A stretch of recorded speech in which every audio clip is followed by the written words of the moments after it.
Surely I'm alright to drive. Yeah. Only had, what, a few? Not enough to put me over. Oh, what? Evening, driver. One long breath, please. If you've been drinking, don't risk driving. Chances are you will be caught. A message from the TAC. Drive safely for everyone. We were obviously aware of the fact that it was an auspicious music town, that, you know, we had to be respectful of the fact that this had this great history that we were kind of, you know, jumping into. Melbourne feels so vibrant and amazing, and like there's a strong history and culture to live music here. It feels like this has always been the music capital of Australia in my eyes. I can't recall when we first started to break through in Melbourne, but it was something we always aimed for. I mean, we wrote a song deliberately mentioning, you know, a Melbourne landmark, so that was a way of making some sort of wish fulfillment. By and large, everything in Melbourne's been really very, very good. The place has been really good to us. Victorians love their live music. And the state has something for every kind of music fan. From small basement gigs to sold-out shows in community halls, from sticky carpet pubs to massive outdoor festivals. The state has it all. And in true Melbourne fashion, all of this and more can be experienced just a short walk from the city's CBD. Overseas visitors are amazed when they come to Melbourne and discover that the world's greatest sporting precinct is so close to the city. There's the MCG, which holds 100,000 people and is home to the AFL Grand Final and the famous Boxing Day Test. Walk across the bridge from the G and you'll find Melbourne Park, home of the Australian Open, one of just 4 Grand Slam tennis tournaments. It's across the road from Amy Park, which is home to the Melbourne Storm, the Melbourne Rebels, Melbourne Victory, and Melbourne City. Yep, it's a sporting precinct, but it's also an entertainment precinct, and the world's biggest acts have all played here. The MCG's hosted Madonna, McCartney, Michael Jackson, The Stones, The Police, David Bowie, U2, Eminem, and Guns N' Roses.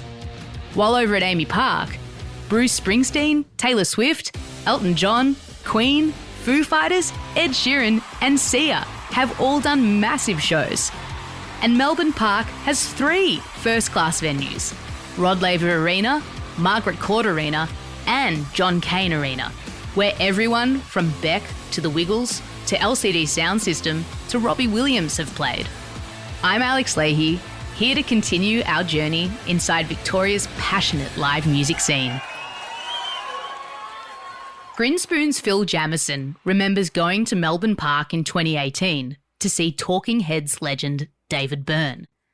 It's November 2018. I find myself in Melbourne for whatever reason. I don't know why I'm there, but I'm on my own. And I notice that David Byrne is doing American Utopia at Margaret Court Arena.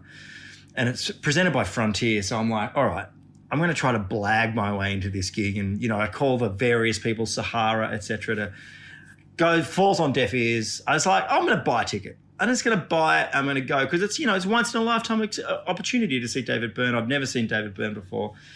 End up buying the ticket and I'm wandering around that, you know, I guess the precinct that houses all that sporting arenas and stuff. And I'm lost. Like, I'll be honest, the gig's about to start. I'm wandering around, like staring up, going, where is this arena that I'm meant to be at? And I spot Paul Kelly and Sian, Paul Kelly's partner, and they're lost as well. And I'm like, Paul, he's like, oh, we're both going to this gig. This is cute, right? It's nice to see you. And I'm like, how are we getting to this venue? We're both kind of excited about seeing David, but we're also trying to logistically, like, where's our tour manager, basically, I was saying to Paul quite jokingly. Anyway, out of the corner of my eye, I spot it's one of those 6-seater buggies, like driven by a guy in a high-vis security vest. And I wave him down. I'm like, yo, I got Paul Kelly here. We need to get to the gig. And so we end up hopping on the back of this buggy. I'm trying to get social media content at the time because, you know, who gets on a buggy going to David Byrne with Paul Kelly except for me? So we get driven all past the people walking up the hill to the arena. we get in there and I say, see you, Paul, because I want to get there for the first song, and off we go. And I end up get my seat, up wherever it is, and I'm surrounded by people that have got free tickets, like BT and all the other people. I'm like, hang on, did you guys pay? And everyone's like, oh, no, we just got in. I'm like, oh, my gosh. So ended up hanging with all my friends, James Young, but all the industry people were there. People were taking off their shoes, smoking weed.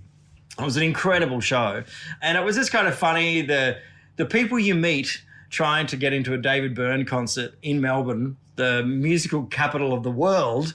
You can just bump into Australia's poet, Paul Kelly, and I, both trying to see David Byrne and getting lost on the way there. Phil Jamieson says that David Byrne show is one of his top 5 gigs of all time. You're going to hear how the next song is put together right in front of your eyes.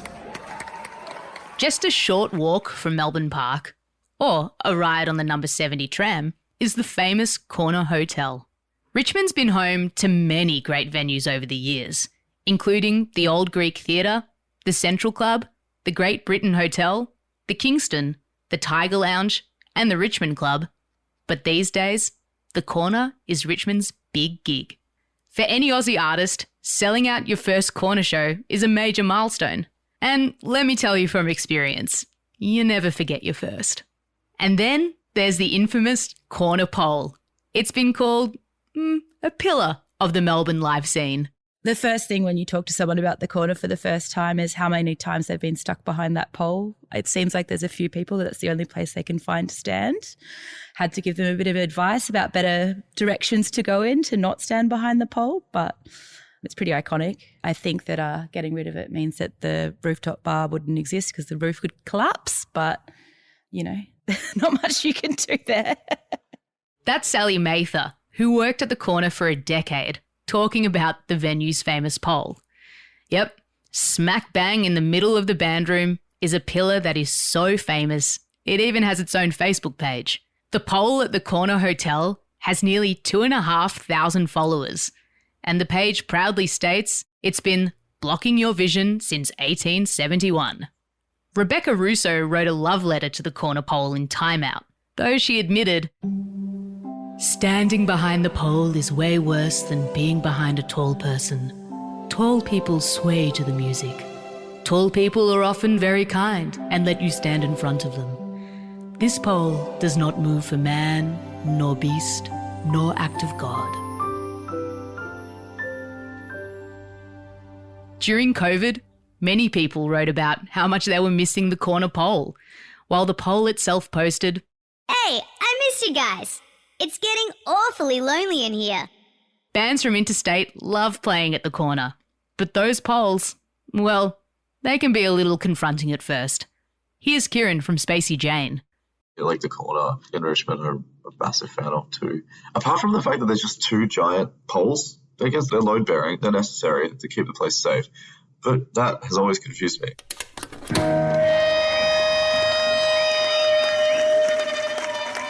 Many classic songs have started at the Corner Hotel. There was that night when Paul Kelly overheard someone remark to their friend at the bar, "I've done all the dumb things." And you know that White Stripes song, Seven Nation Army? That started inside the Corner, with Jack White coming up with the riff during soundcheck. The story goes that Jack asked a member of the road crew what he thought of the riff, and the roadie replied, it's just okay. Even U2 popped into the Corner back in 2006 to film a video for their song Window in the Skies. Some Corner gigs just stick in the mind, like the night Genesis Owusu took over the venue in April 2021. Journalist Josefina Fuamoli was there. Genesis Owusu at the Corner was probably one of the first shows I'd seen after we came out of the hard lockdown, because I remember the Corner had opened up the doors leading into the front bar just to make it a bit more breezy and COVID positive. And I'd been a fan of Genesis Owusu's for quite a while before the whole Smiling with No Teeth era. It was very anarchic. Just really, if they could have incited a riot, I think that they would have done that night in the best way possible. It felt like that show came out the most perfect of times, because I feel like everyone was still really pent up. They needed an avenue to purge and just have like a real moment of catharsis, and having Genesis there to sort of serve that and fill that need. It couldn't have come at the most perfect of times. It was just so unique, and to have that on a night like that, just when everyone had kind of lost themselves for a long time, especially in Melbourne. We didn't know what was what. Yeah, it was really special. The Corner hosts all kinds of acts, from pop right through to metal. One night, the wall outside the hotel might list the biggest indie group in the land, while the next night might be a legendary pop artist, as music journalist Cameron Adams explains. Everyone hates the polls but loves the bands. Seen so many bands there, but two that I want to mention because it sounds like if you saw these artists playing the Corner, you would think that someone is having a joke or that it's been a clerical error or something. One was Guy Sebastian, and who, usually plays arenas or theatres or different kind of venues. And he was in this phase it was kind of a bit of an experimental phase. I can't remember what songs. I don't think he was trying all this new stuff out. And so he did a show at the Corner.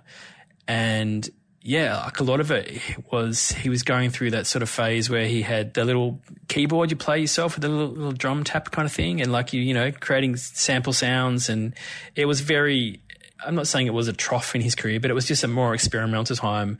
And he maybe, he wasn't on the radio as much, whatever, but it was just fascinating seeing him at the Corner with this.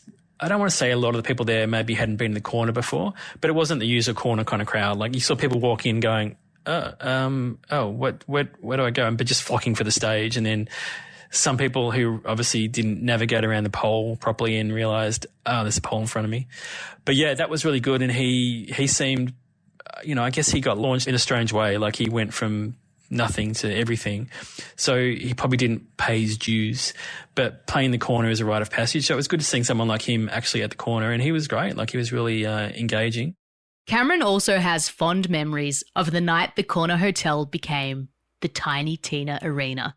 Again, another act you probably think is more of a theatre or My Music Bowl kind of artist, but she basically did this show at the Corner, and it was great. Like there was a place called Grain Store Tavern in King Street. So when she first came off Young Talent Time back in the day, she was a club singer. So she was doing these small venues. So in a way, back to her roots. And that woman can sing anything, obviously, not telling anyone anything that they don't know. But her at the Corner was just, it was really impressive. Like, does not give an F. Like, does not care. People yelling out for songs. She's like, I'm not playing that. Her band were great, and she just busted through all the hits, did some new stuff. I remember right at the start of the show, first song, can't remember what the song was, but all I remember is people had their phones up, so people were filming everything. And she just did the first song and was like, why have you got your fucking phones up? Put your fucking phones down. It's going to look shit. You're going to look back tomorrow and go, that looks shit. And she said, if you want a photo, take it now, get out of your system and put your phones in your fucking pockets. And people pretty much did. Go Tina! That's great advice to every gig goer. Put your phones away and just enjoy the moment. Perhaps the most famous gig at the Corner was when a band called the Brothers of Sodom played there on October 19, 1988. They reckon about 5,000 people rocked up, and the lead singer was forced to address the crowd outside, telling them, "You can't get in, but we'll leave the doors open so you can hear." The MC introduced the band, explaining they were from Tasmania and to please make them welcome to the big city. Now, you've probably never heard of the Brothers of Sodom. That's probably because it was a pseudonym for a guy who's better known as Mick Jagger. In 1988, Mick was doing a solo tour to promote his Primitive Cool album. After 2 shows at the Tennis Centre, he thought he'd do a secret show down the road at the Corner Hotel. It was probably the worst kept secret in town. Melbourne's biggest Stones fan, Cherry Bar owner James Young, was there. Yeah, absolutely. I was at the Jagger. The Brothers of Sodom was the name he gave himself as the band coming on after Charlie Musselwhite. And I was at that gig, at the Corner for Mick Jagger solo back in the late 80s, I think it was. The way I found out was I was picking up the local street press, the Impress, and it said in the good things and the bad things, it says, good thing, if it's Wednesday, then you've already missed the gig. And I'm going, So I rang up, what the fuck is this about, you know? And then someone leaked that, you know, oh, there's a rumour that Jagger's playing at the corner. And I remember I was struggling to get in because there's so many people down there. The owner of the venue at the time got in trouble for letting 1,000 people in when the capacity was 500, and they actually went to court. And the magistrate said, it was fucking Mick Jagger from the Rolling Stones, $1,000 fine, let's not worry about it. And he got away. But that show was special.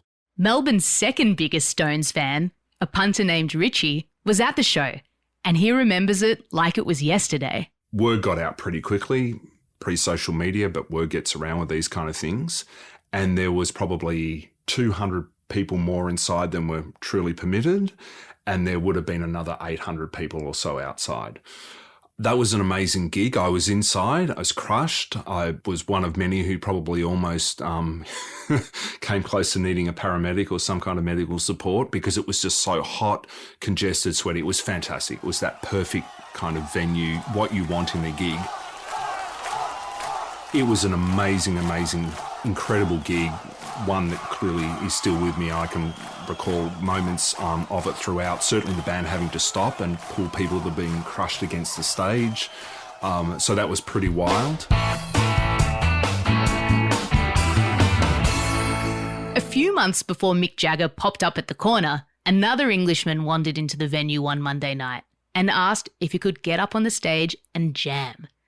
The woman behind the bar explained they already had a band booked for the night. But the guy gave her a wink and said, "We're quite good." She then twigged that it was Dave Gilmour from Pink Floyd. Dave loved the corner so much, he returned for a couple more unannounced gigs that week, billed as the Fisherman. You just never know who you might catch at the corner.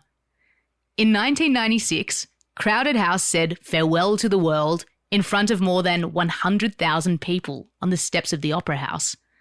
But they chose to say their Melbourne goodbye over 2 nights at the corner for family, friends and fan club members. Grinspoon have had many great gigs at the corner, and Phil Jamieson loves dropping in when he's in Melbourne, either as a punter or as a special guest. Oh, the corner. I remember I was down in Melbourne doing a theatre run at the Comedy Theatre, and the Hockey Dad invited me out to sing on stage with them, which was tremendous fun. We were doing a cover of the Vines' Get Free, which is actually impossible to sing, PS. Like, God, far out. So I was like, yeah, sure, I'll come over. And I, rode a motorcycle. I had a motorcycle loaned, is a humble brag, and rode out to the corner to do this little gig with Hockey Dad, who were great friends of mine. And that night, I think Dear Seattle were on, who I managed to meet, and then also a boat show, who I ended up touring with Ali from Denise Lemonese. So, because the band room is so small, you got to make friends at the corner. Because I was just a hanger-on, singing in Hockey Dad at the last song of the night. I was just kind of there, being obviously considerably older than everyone else in attendance. But it was a great experience, and the corner have always been ultimately so amazing to Grinspoon, and also I've seen some great shows there, but Hockey Dad that night were unbelievable. I really enjoyed actually all the acts, so that was a good night. So why is the corner such a great venue? I think the location of the corner has a lot to do with it. It's stumbling distance. Richmond is my favourite suburb of Melbourne. Yeah, I'm just a big fan of the way the room sounds as well, and I guess the people that go there are music fans. Alice Skye's first corner experience remains etched in her mind.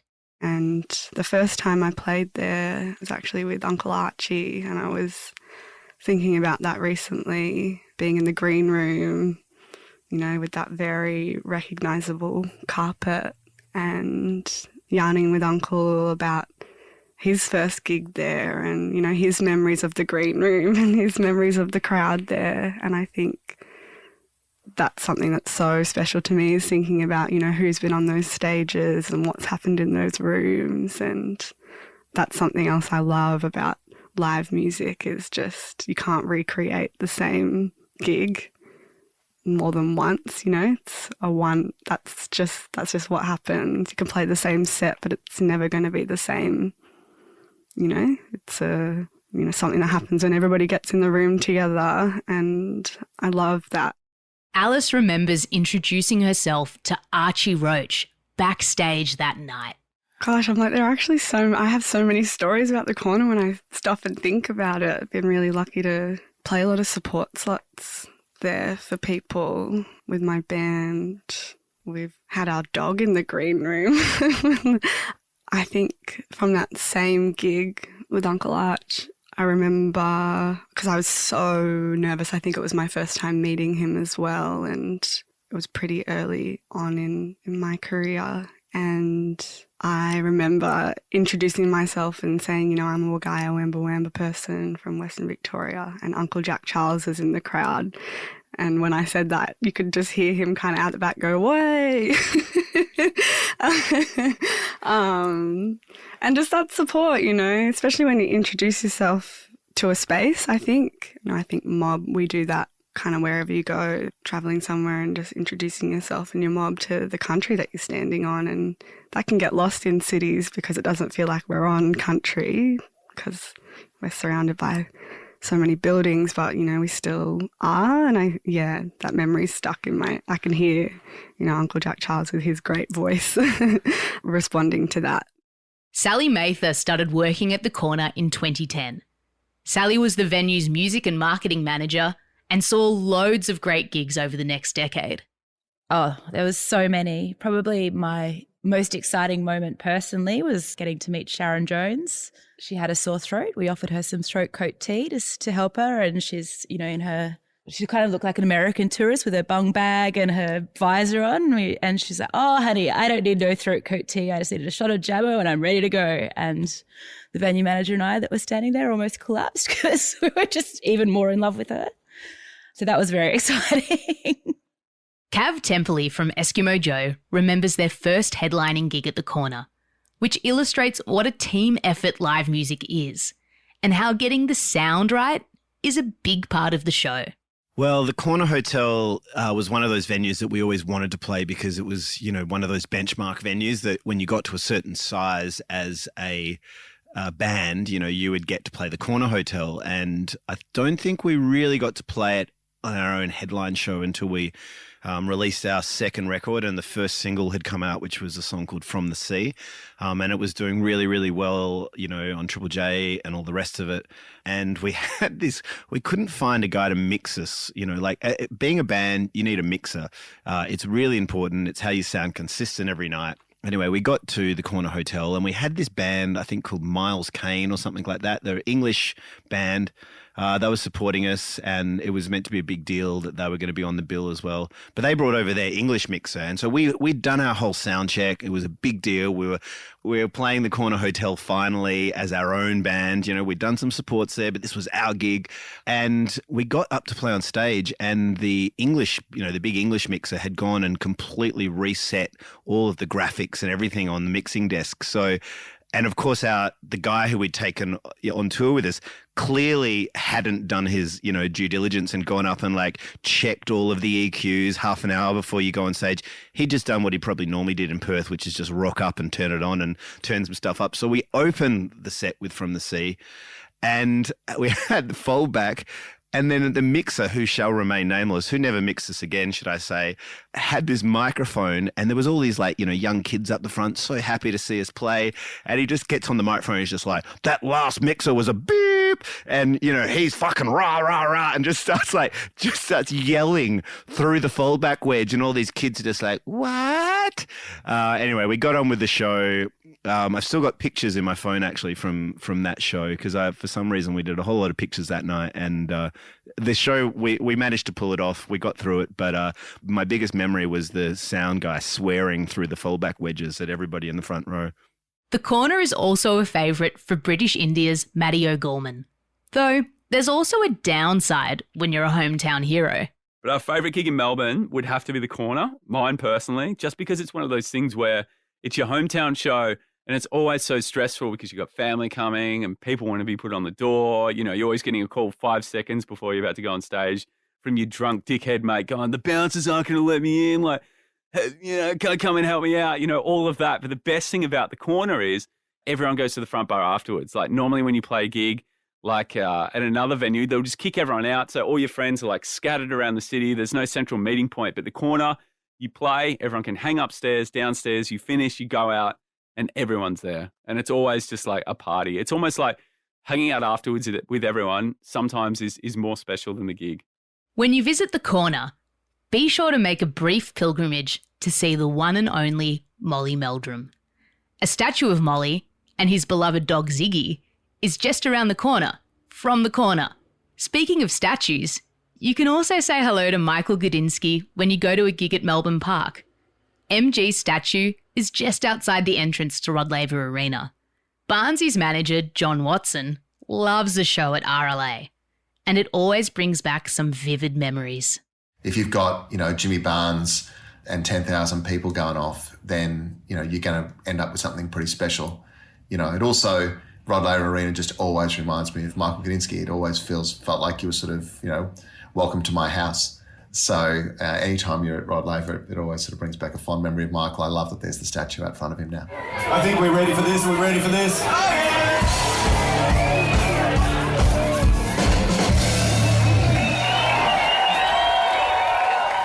In this episode of Always Live, we're exploring some of Melbourne's iconic live music venues on the edge of the city. On the north side of town is the Evelyn Hotel, an institution on Brunswick Street. In the old days, and by that I mean the late 80s into the 90s, many people would go to 2 gigs in the one night. They'd get their wrist stamped at the Punters Club, and later they'd head across the road to the Evelyn. Dave Rogers, the guitarist in much-loved Melbourne band Klinger, has fond memories of one night at the Punters. When I look back and think about the gig that I remember most and the biggest highlight was actually at the Punters Club. So back then, where trying to find a park around Fitzroy was like a nightmare when you were playing the Punters Club on a Friday or Saturday night. And one memorable gig, I got the park right out the front. And so as I was playing the show, I could look to my left and see my car. So best gig, because I'm like, this is going to be the best loadout I've ever had. It was magic.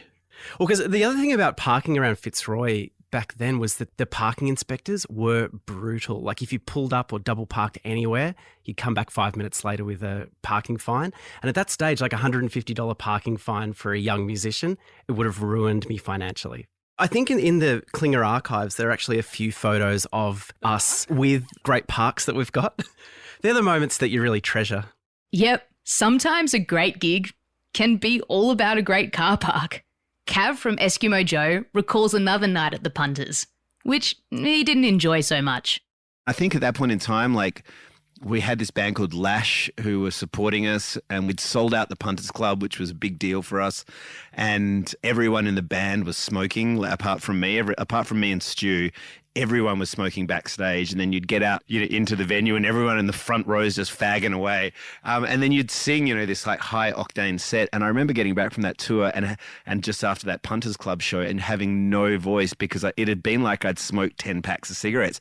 I remember getting so angry that one of my bandmates made this laminated sign with my face in it that said, "Cav says no smoking." And we had to put them up in the band rooms. And I felt like a bit of a goose, but hey, everyone started smoking outside. So, and then a year or so later, there was no more smoking in pubs. So I was saved. Many things have changed in the live scene over the years. Some good, some not so good. But unfortunately, the Punters Club closed in 2002, and it's now a pizza restaurant and a nightclub. But the Evelyn is still going strong, and Mary Michalakos, the queen of the Melbourne scene, reckons it deserves to get more love. It's like a quiet achiever in the corner, and it's been owned by the same family the whole time, the D'Alessandro family, Maria and John. And John, John's always there. He's very hands-on. Maria's always sitting there. Now she's almost 80. I think she just turned 80. She's even got her own wine label in the bottle shop. And they never get any attention, that they're not celebrated. And then they get, when you try to arrange something for them, which I did recently as part of the Leaps and Bounds Festival for Fitzroyalty, they sort of shut it down because it doesn't seem as genuine as probably all these other things where there's a lot of people behind something like the Punters Club reunion. So I think, one of those things that I would like to do is bring more attention to these underdogs. And I know people will look at the Punters Club and the Tote and think they're the underdogs. But the truth is that they get way more attention and focus compared to the other venues that have always been there in Melbourne. British India's Matty O'Gorman remembers one particular night at the Ev. We supported Wolfmother and they used all of our gear and we're like, there's a lot of hype on this band. And poor Wolfmother, we had some shocking gear and they had all these kind of A&R people coming to watch them. And I remember like Miles, like shifting around the drum kit. I'm just like, God, I'm so sorry. I didn't know this was a special occasion for them. And then, 4 months later, they put out their EP, which was the biggest thing in Australia. And then they, kind of onto the world stage. So the thing about Melbourne is you feel like it's a place where, you actually had a chance of making it, Head towards the city from the Evelyn, turn left on Johnson Street, and you'll find a unique Melbourne venue called the Night Cat. The stage is in the middle of the room, which gives you a fantastic 360-degree view. And there are no pillars. Bands such as the Cat Empire and the Bamboos built their following at the Night Cat. And the room is a regular haunt of journalist and former Music Victoria CEO Paddy Donovan. It depends what type of show it is, really. I love the Night Cat, and I love what the Night Cat's been doing since Justin took over.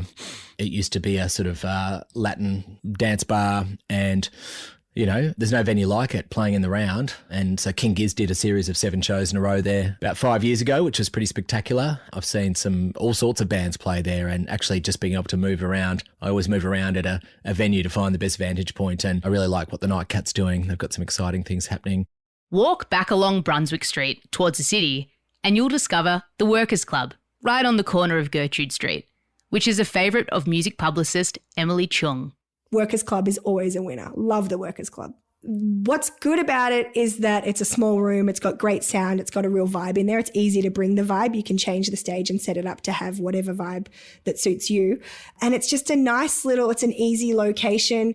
Now, according to Time Out, Gertrude Street is the second coolest street in the world.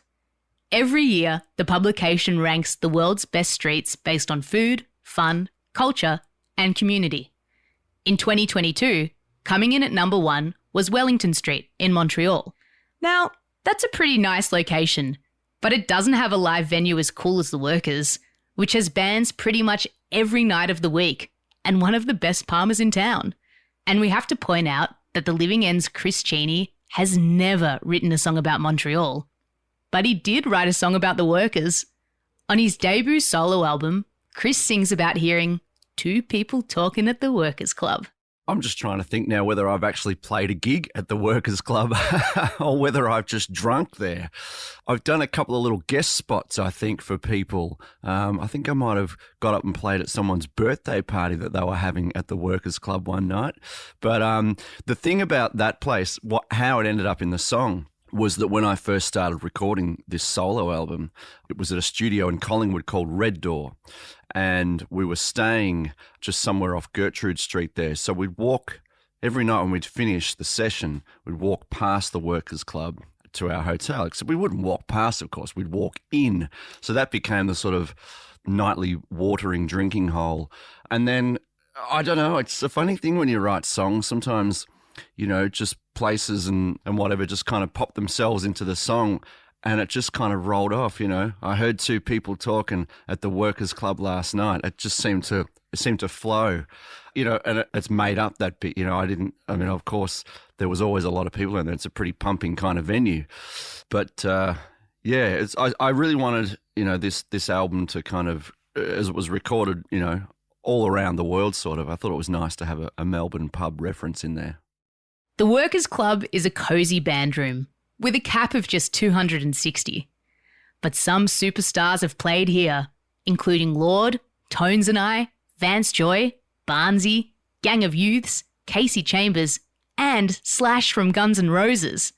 On the south side of the city is a venue that once had more than 200,000 people in the crowd, the biggest concert audience ever in the Southern Hemisphere.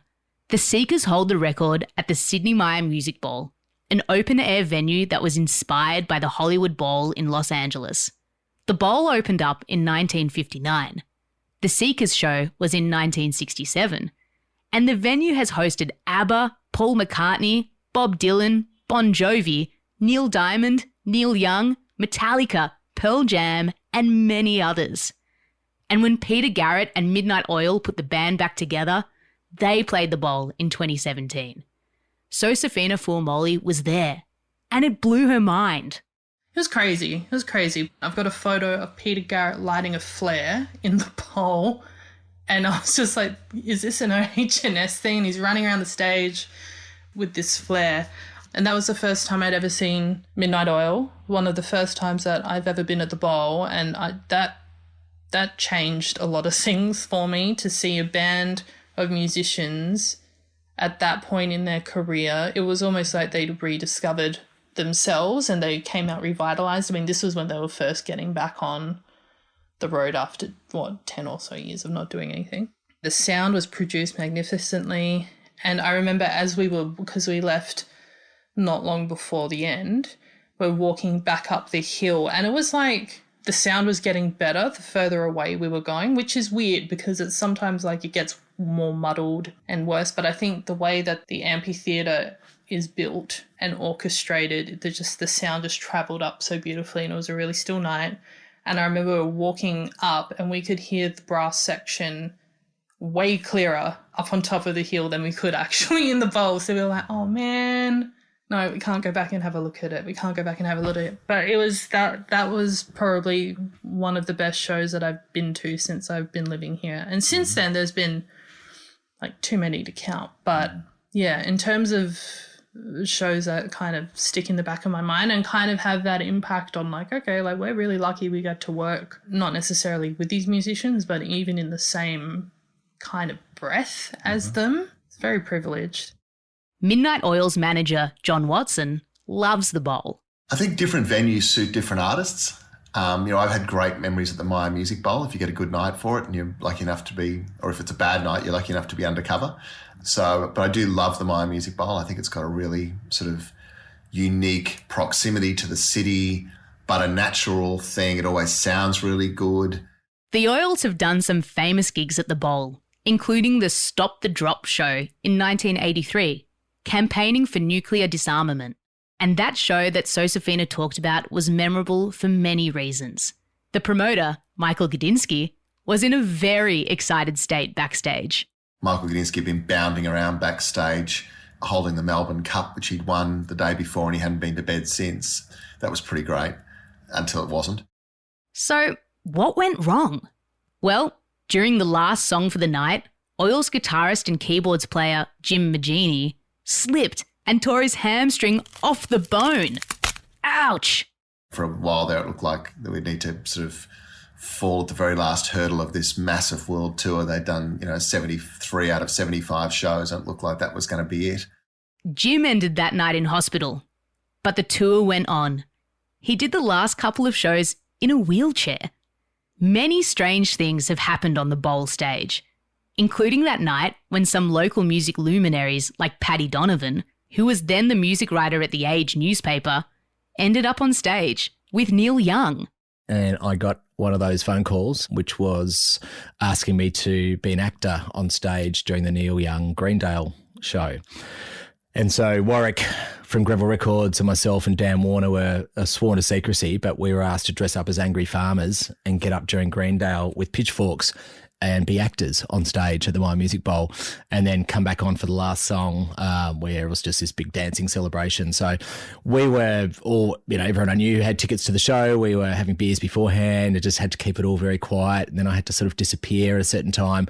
And then we sort of dressed up in these outfits and got on stage. And there we were standing next to Neil with these pitchforks, acting as angry farmers, and all my friends sort of in the fourth row, just sort of jaws agape, and then quickly got to meet him at the end of the show. So that was the weirdest thing, when you transform and you're suddenly actually on stage and part of the show. But that's something I'll never forget. As Neil Young put it beautifully and simply, live music is better. Rock whiz and radio host and Neil fan Brian Nankervis has been going to gigs since the early 70s, and he still loves Melbourne's live scene. I think we've just got great rooms. The Palais is a fantastic room. Our pubs, the Corner Hotel is wonderful. To see a band or to see an act at the Myer Music Bowl is a really special experience with the backdrop, the MCG, you're in the gardens. So I think even Festival Hall, I played tennis last night with an old mate who I haven't seen for 25 years. He's been living in London. And he said, every time I come back to Melbourne, I'm reminded of the incredible live venues that are in this town and that were a big part of my growing up. Yep, our venues remind us of so many good times. We mentioned David Byrne in this episode, and he had this to say about live music. It gets people out of their houses and it gets them hanging together. And that's a beautiful thing. And many venues will outlast us all, like the pole at the corner. As one person commented on Facebook, "You were there before me. You will be there after me. I love you forever." 1, 2, 3, 4.